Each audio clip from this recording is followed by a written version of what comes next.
ইয়াত এখন দলং আছিল 1971-72 চনৰ কথা।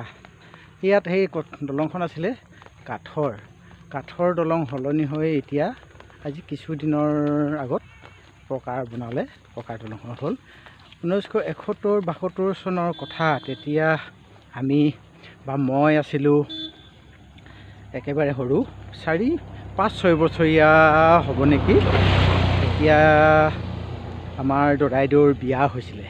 সেই বিয়াৰ অতীতৰ কথাখিনিকে লৈ অকণমান ভিডিঅ' বনাই আপোনালোকৰ লগত শ্বেয়াৰ কৰোঁচোন বুলি ভাবি, বন্ধুসকলৰ লগত শ্বেয়াৰ কৰোঁ বুলি ভাবি ভিডিঅ' এটা বনাবলৈ আহিলোঁ। এই বিয়া আমাৰ দদাইদেউৰ তেতিয়া বিয়া আছিলে, লাওপতিৰ পৰা ছোৱালী আনিছিলে। ছোৱালী আনিবলৈ যাওঁতে অলপ ঠাণ্ডা দিনৰ কথা, অলপ বোকা আছিলে। তেনেকুৱা দিনত ছোৱালী আনিবলৈ গৈ ঘূৰি আহোঁতে ইয়াতে এটা এক্সিডেণ্ট হ'ল। এতিয়া আগতেও হৈছিলে, এতিয়াও হৈ থাকিব এক্সিডেণ্ট। তথাপিতো সেই এক্সিডেণ্টক লৈয়ে কথা অলপ বনাই থওঁ বুলি, ভিডিঅ' অলপ কৰি থওঁ বুলি আহিলোঁ। এতিয়া এই দলংখনত ছোৱালী লৈ কইনাৰ গাড়ী বেলেগে আহিছিলে। দৰাৰ লগত যোৱা ডেকা গাভৰুসকলৰ গাড়ীখন ইয়াত উবুৰি খাই 4জন মৃত্যু হৈছিলে। আমাৰ মেঘেলাৰ 2জন আৰু লাওপতিৰ 2জন। শুনিবলৈ পাইছিলোঁ ইয়াত এই 4জন মানুহ মৰিলে। মৰাৰ পাছত আমাৰ যিকেইজন আমাৰ গাঁৱৰ ফালৰ সেইকেইজনক নিবৰ বাবে মৃতদেহত ঢাকিবলৈ বোলে কাপোৰ নাছিলে। কাপোৰনো তেনেকৈ বিয়া লৈ যোৱা মানুহ তেনেকৈ মৃত্যু হোৱা মানুহ থাকিবলৈ কেনেকৈনো কাপোৰ লৈ ফুৰিব। কিন্তু তেতিয়া শুনিবলৈ পালোঁ আমাৰ বাবাৰ ধুতিখনকে খুলি দিব লগা হ'ল। সেই ধুতিখন খুলি দি সেইখনেহে 2টা মৃতদেহক ঢাকি নিছে বুলি কোৱা শুনিলোঁ। ইয়াৰ ওপৰত বাস্তৱ প্ৰত্যক্ষভাৱে জড়িত ব্যক্তি এজনৰ লগত অলপ কথা পাতিম বাৰু। এতিয়া আপোনালোকক দলংখনৰ সেইটো দেখুৱাব লৈছোঁ। আগতে হেনো আছিলে গোটেইবিলাক ভেবৰণি, এতিয়া তেনেকুৱা নহয়। ভেবৰণিৰ মাজত গাড়ীখন সোমাই পৰিছিলে বুলি কোৱা শুনিলোঁ। এয়া এতিয়া ওপৰলৈ যাওঁচোন। দলংখন এইফালে এনেকৈ বনাই দিলে দলংখন। এইখনে সেই দলংখন, তেতিয়াৰ সেই কাঠৰ দলং, এতিয়া পকাৰ হ'ল। নদীখন এইখনে। সেই শুনা কথাটোকে আজি আপোনালোকক বন্ধুসকলক মই অলপ দেখুৱাবলৈ চেষ্টা কৰিলোঁ। লোকে কিতাপ পত্ৰ লিখি ৰাখে, কিতাপত গল্প আকাৰে কাহিনী আকাৰে লিখি ৰাখে। মই এনেদৰে ভিডিঅ' এটা বনাই আপোনালোকক দেখুৱাব চালোঁ। এইফালে এতিয়া ওখ হ'ল দলংখন, তেতিয়া একেবাৰে চাপৰ আছিলে। তেতিয়া আকৌ গাড়ীৰ এতিয়াৰ দৰে সুবিধাও নাছিলে। তেতিয়া লৰিহে আছিলে, লৰি, বাছটো নামেই নাই। এতিয়া বহুত গাড়ী গ'ল, সেই কোম্পানীয়ে উলিয়াই দিয়াৰ পাছতো শেষ হৈ গ'ল, নাইকিয়া হৈ গ'ল। মেটাডৰ আছিলে, সেই তেনেকৈ ষ্টেণ্ডাৰ্ড ভাগে আছিলে। সেইবিলাক গাড়ী এতিয়া প্ৰায় নাইকিয়া হৈ গ'ল। নতুন গাড়ী ওলালে, এতিয়া বহুত ধুনীয়া উন্নত মানদণ্ডৰ গাড়ী ওলালে। গতিকে অলপ ভিডিঅ' কৰি কাহিনী আকাৰে অকণমান থ'বলৈ যত্ন কৰিলোঁ। কেনেকুৱা হৈছে নাজানো, আৰু ভিডিঅ' ভালকৈ মই সিমান তেনেকৈ কৰাও নহয়, মই নকৰোঁ তেনেদৰে। গতিকে তথাপি চেষ্টা কৰিছোঁ। বহুত কথা মোৰ এনেদৰে ভিডিঅ' কৰি থ'বলগীয়া আছে, কাৰণ মাত্ৰ যাবলৈ সময় নাপাওঁ। প্ৰত্যক্ষদৰ্শী হিচাপে ঘটনাস্থলীত উপস্থিত থকা আমাৰ ককাইদেউৰ জৰিয়তে ঘটনাটোৰ বিষয়ে অলপ জানো আহকচোন। তাৰিখবোৰ কিমান হ'ব বাৰু আমাৰ দদাইদেউৰ বিয়াখন? 71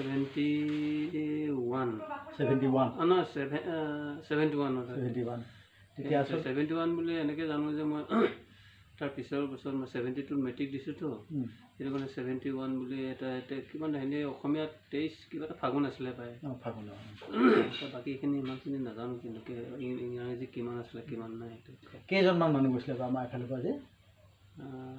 কিমানজন সিমানটো মনত নাজানো নাই ন? সিমানখিনি আচলতে কেনেকৈ হৈছে আমাৰ দেউতাইতো ইমান কাহিনীটো এনেকৈ শুনা সেই মনত আছে নহয়, যিটো ধৰণে গাড়ীখন বাগৰিলে সেই কাঠৰ দলং আছিলে। কাঠৰ দলঙে আছিলে, কিন্তু মই আকৌ সেই তাত যোৱা নহয় গাড়ীত, মই পিছতহে কিবা এটা বস্তু দিবলৈ যোৱা আছিলে। অঁ, মই তেনেকৈ যাবলগীয়া নহয় তাত। কিহৰ কাৰ লগত গ'লোগৈ জানো পায় সেই বস্তু এটা হেৰি দিবৰ কাৰণে। তাৰমানে ঘটনাটো ঘটাৰ পিছত নহয় নহয় হেৰিতে তাৰমানে বিয়াথলীতে তাৰমানে বিয়াত তাত যাব লগা বিয়াত যাব লগা কথা পিছত যাব পিছত যাব লগা। লগা সেই কিন্তু হৈ গ'ল। আহি পিনে মানে কেনেকৈ গিৰিলেতো নাজানো, আমি যেনিবা হেৰিতে আছিলোঁ, সেইখন গাড়ীতে আছিলোঁ। কেনেকৈ পৰিলে নাজানো, কিন্তু আমি এতিয়া জপাই থৈ দিলে গাড়ীখনে হেৰি কৰি পিনে। হেৰি কৰিব কোনোফালেতো ওলাবলৈ হেৰি নাই, তাৰ ওপৰত আকৌ হেৰি আছিলে বিচনা, আগতেতো বিচনা যে কাঠৰ বিচনা সেইখিনিও পাৰি থোৱা আছিলে মানে। তাৰ ওপৰত আকৌ হেৰি কাঠৰ বিচনা মানে বিচনা হেৰি যে কাঠৰ বিচনা নিদিয়ে জানো, জতকত দিয়া বস্তু তাৰমানে বস্তু সেইখিনি তাতে পাৰি থোৱা আছিলে মানে। হেৰিবোৰ এনেকুৱা হেৰি নাথাকে জানো, কি বুলি কয় এনেকুৱা, সেইখিনিও আকৌ তাৰ ওপৰত হেতাই থৈ দিছে মানে মানুহবোৰ ইফালে সিফালে। এতিয়াতো দেখিবলৈ নাই কোনে কি হৈছে, তাৰ হেৰি কৰিব চেষ্টা কৰিছোঁ আমি ভাঙিবলৈ, সেইখিনি তক্তাখিনি টানিছোঁ ভাঙিবলৈ, অলপ হাত সোমাই যে বিন্ধাবোৰ। তাৰমানে ঘটনাটো আচলতে আৰম্ভণি কেনেকুৱাকৈ হ'ল সঠিক মানে সেইটো মনত নাই মানে ন? গাড়ীত আহি থকা চিধা সেনেকৈ হেৰি হৈ গ'ল আৰু। ড্ৰাইভাৰজন কি আছিলে, আমাৰ অসমীয়া মানুহ আছিলে নে? নহয় চাগে, তেতিয়াতো আমাৰ অসমীয়া ড্ৰাইভাৰ নাথাকেই, লেবাৰ মানুহ আছিলে বুলি কোৱা শুনিছিলোঁ মই। মদ খোৱা আছিলে মদ খোৱা আছিলে বুলি কোৱা শুনিছোঁ। আমাৰ সেইটোৱে দিগদাৰ আকৌ, সেই ক'ৰবালৈ গ'লে ফূৰ্তিতে মদ খুৱাই লোৱা কথাটো বৰ বেয়া আকৌ ন? সেইখিনি শুনা কথা আমি দেখা নাই, তথাপিতো সেইটো থাকেই যে সাধাৰণতে। কোনোবাই খুৱাই দিলে বুলি কোৱা শুনিছোঁ আমাৰ গাঁৱৰ মানুহে। কিমানখিনি হ'লেও সিমানখিনি নাজানো কিন্তু।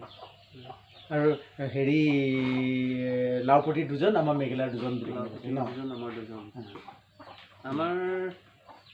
আমাৰজনটো প্ৰথমতে গৈছে, মই এনেই অনুমান কৰিছোঁ। মই পিছত যেতিয়া তাৰপৰা বহুত দেৰি কিমান সময়ত ওলাইছোঁ আমি ক'ব নোৱাৰোঁ, মানে আমি শুনিছোঁ তাৰমানে। আকৌ এই ডাঙৰ শাস্ত্ৰী দোকানৰ পৰা কিবা কিবি সেনেকুৱা লোহা চোহাবোৰ নিছে, তাততো হেৰি নাই ন, একো যতন নাপাবলৈ নাই ন। আহিলে মাৰিছে হয়, মাৰিলে ক'ত সেইখিনি ভাঙিব, আকৌ ক'ব পাৰি আনি কিনে কিবা লোহা চোহা আনি কিনে তাৰপৰাহে ভাঙিছে বুলি শুনিছোঁ তাৰমানে। আৰু এটা কথা শুনিছোঁ, সেইখিনি কথা গম পাই নে সঠিক দেখিলেনে বাৰু, যে বোলে যিকেইটা ঢুকালে তেখেতসকলক শেষ মুহূৰ্তত ঢাকিবলৈ বগা কাপোৰটো তাততো কোনেনো লৈ ফুৰিব, পাবলৈ নাই বোলে। আমাৰ দেউতাৰ বাবাৰ ধুতিখনকে দিলে হেনো, কথাটো সেইটো দেখিছিলেনে? ইমানখিনি নাজানো কোনে কেনেকৈ ধুতিখনেৰে হেনো মেৰুৱে সেই ঢাকিবলৈ বগা কাপোৰ লাষ্টত ঢাকে যে, সেইখনে থাকিব লগা হ'লে ন।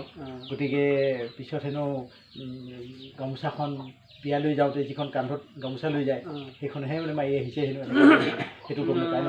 সিমানখিনি নাজানো তাৰমানে, মই লাষ্টলৈকে নাথাকিলোঁ। আচ্ছা। তাৰমানে আৰু এটা বডি ওলাব লগা আছিলে তাৰমানে, এইটো মানে এই হেৰি জগন্নাথ দেউতাকৰ লক্ষিণ এটা এনেকুৱা হেতাই থৈছিলেতো বডিটোৱে তাৰমানে ন, টাটা বডিটোৱে মানে মানুহটো ওলাই আছে, মোক বচা বুজি, আৰু তথাপি ইমানখিনিতে হেতাই থৈছে, সেই টানিবও নোৱাৰে ন। তাৰপিছত কেনেকৈ সেই তেখেতক বাচিব বুলি ভাবিছোঁ, কেনেকৈ হেৰি মৰি গ'ল ক'ব নোৱাৰোঁ। কিন্তু আমাৰটোতো প্ৰথম ঝাটকাতে পৰিছে তাৰমানে, এনেকৈ গাড়ীখন এনেকৈ পাল্টি খালে নে, তাক এই এনেকুৱা পিঠিত তলমুখকৈ পৰি আছে, তাৰ এই পিঠি এনেকুৱা হাতিয়াই থৈছে। মই ওলাই কিনে মই আকৌ চুই চাইছিলোঁগৈ তাৰমানে, আমিতো মাজত পৰিলোঁ যে, মানে এইফালে বাগৰিলে ন, মানে এইফালে ধৰি থাকিলোঁ ন সেয়াত বডিত, আমি আকৌ সিটো চাইডে আছিলোঁ, ইফালে বাগৰ লাগিলে আমি এইফালে আহি দিলোঁ ন মানুহখিনি, আমি মাজত পৰিলোঁ। সেইটো আৰু শুনিবলৈ পোৱা মতে হেৰি যে বোলে গাড়ীখন হেনো ভেঁকুৰনিত পৰিলে বুলি কেনে কোৱা শুনিছিলোঁ। সেইখিনি হেৰি আছিলে, অলপ বোকা আছিলে, বোকাও ইমান বোকা নাছিলে মানে, কিন্তু পিছত মানুহখিনি হেৰি কৰোঁতে একদম বোকা হৈ গ'লগৈ মানে। চেষ্টা উলিয়াবলৈ বচাবলৈ চেষ্টা কৰোঁতে বেছি হৈ গ'ল আৰু। কিন্তু আৰু যদি এনেই শুকান জেগাত পৰা হ'লে মানুহ আৰু ঘূণীয়া হ'লহেঁতেন। তাৰ আগতে অলপমান শিল ডুম আছিলে, তাত পৰাটো মানুহ ধেৰ ঘূণীয়া হ'লহেঁতেন। অলপ হেৰি আছিলে মানে বস্তুটো, ইমান ভেঁবৰণি নহয় তাৰমানে। লাওপতি দুজন যে ছোৱালী থ'বলৈ অহা ক'বলৈ ছোৱালী থ'বলৈ যিটো পৰম্পৰামতে ছোৱালী থ'বলৈহে বা আনিবলৈ যায়, আনিবলৈ যোৱাটো আনিবলৈ যায়, কিন্তু থ'বলৈ অহা তাৰমানে সেইখিনি গাড়ী এইখনতে উঠি আহিলে গাড়ীখনতে। পিছত আমি ইয়াৰ পৰা যোৱাটো পিছৰ কথা। তাকে এইবিলাক কথা শুনিলে আচৰিত লাগে এতিয়াও, মানে কোনেনো ক'ব পাৰে তেনেকুৱা ধৰণৰ ঘটনা এটা ঘটি গ'ল বুলি। মোৰ ফালৰ পৰা তাৰমানে এনেকুৱাকৈ মই কৈ থওঁচোন বুলি ভাবিলোঁ তাৰমানে। আমি এতিয়া আছিলোঁ বুলিয়ে এনেকৈ নিজে এটা সেইটো পক্ষী আপুনি আছিলে বুলিয়ে এইখিনি প্ৰশ্ন কৰিলোঁ তাৰমানে। আমাৰ এক্সপৰ্টত আছোঁ যে নিজে তাত ভুগি আছে। মোৰ বহুতো ভিডিঅ' কৰাৰ পৰিকল্পনা আছে, কিন্তু এতিয়া মই আগবাঢ়িব পৰা নাই।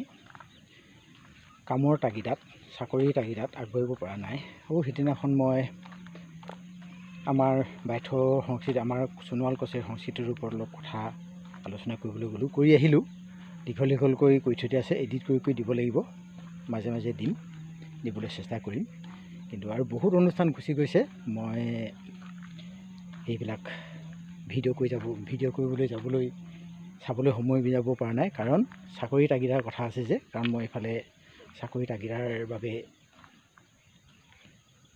কাম ক্ষতি কৰিব নোৱাৰোঁ, গতিকে তেনেদৰে বাদ পৰি গৈছে। এতিয়া আজি ডিব্ৰুগড়ত কিবা এটা চলি আছে, তাতো যাবলৈ মন আছিলে, কিন্তু যাবলৈ নোৱাৰা অৱস্থা। গতিকে লাহে লাহে মই যিখিনি কৰি আনিছোঁ দিবলৈ চেষ্টা কৰিম।